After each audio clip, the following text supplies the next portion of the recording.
Aloha film fans. Welcome to my Tiki Bar reviewing room. Today I'm going to talk to you about a film that I've been really excited about for ages and has been trailed, I think, for 6 months. And that is The Secret Life of Pets. Since I was little, I've been wondering about what pets do when we're not watching them. And finally, someone has thought, I should make this into a movie.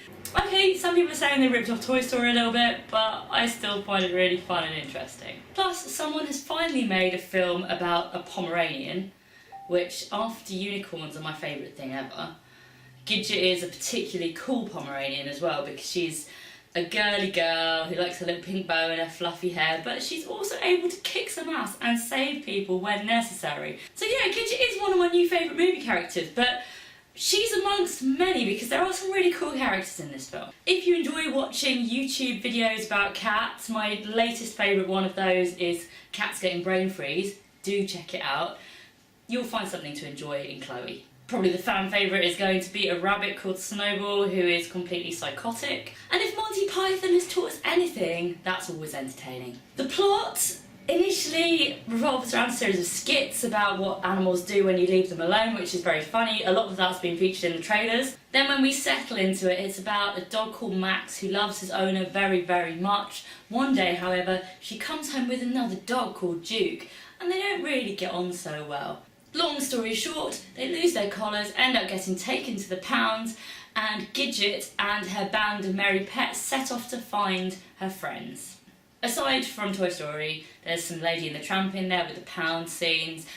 Definitely a lot of similarities with Minions, which is from the same studio. In fact, there is a Minions short that starts the movie that I know a lot of people enjoyed a lot. I'm a bit not fussed by Minions. The most obvious comparison probably is Disney's Zootropolis that came out earlier in the year, or Zootopia, whatever you want to call it. I really love them both, so it would be hard for me to pick between them. There's definitely a lot of similarities, but there's also this major difference that I found Secret Life of Pets much funnier, but it's less moralistic and you have less of a plot line to it. That is the key thing about this film. I laughed solidly throughout pretty much, to the extent where my friends were actually teasing me for laughing, because I do this thing occasionally where I go, ha! Which they found amusing.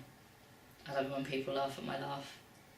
A downside is there are just so many characters. They probably didn't need quite so many characters, and it's hard for them all to be given depth, all the screen time they perhaps deserve, because I think there are some really good characters in there. Maybe the reason is they're going to sell more toys. They're definitely going to sell toys.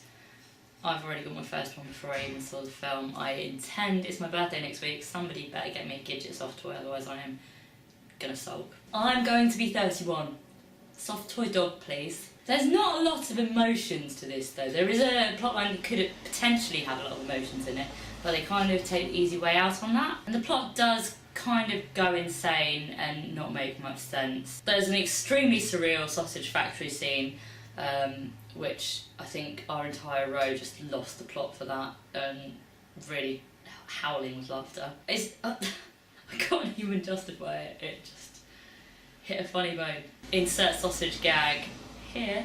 The person writing, despite it being called Secret Life of Pets, is clearly a dog person, because although you have Chloe the cat who is very funny, the rest of the cats are all bastards, which I guess is kind of true to life, and I'm not even a dog person per se. But it could have been The Secret Life of Dogs with a couple of extra things thrown in, because the other characters were very much sidelined except for the rabbit and Chloe. The person who writes it is obviously also totally in love with New York. The opening song is all about New York, and the scenery is beautiful in the film. It made me fancy going to New York, although I don't think it's very realistic. I can't think of many great quotes. It's not really about the lines, it was definitely more of a physical comedy film, but sometimes that's fun. I always enjoy the difference between cats and dogs. Like cats, I always get humour though from dogs versus cats. So dogs, it's like, you got a stick, throw a stick, I want to play with the stick, stick, stick, stick, yeah, let me get it, you throw it, ooh. Whereas a cat, if you throw a stick, it'd just be like, if you want it that bad, why did you throw it away in the first place?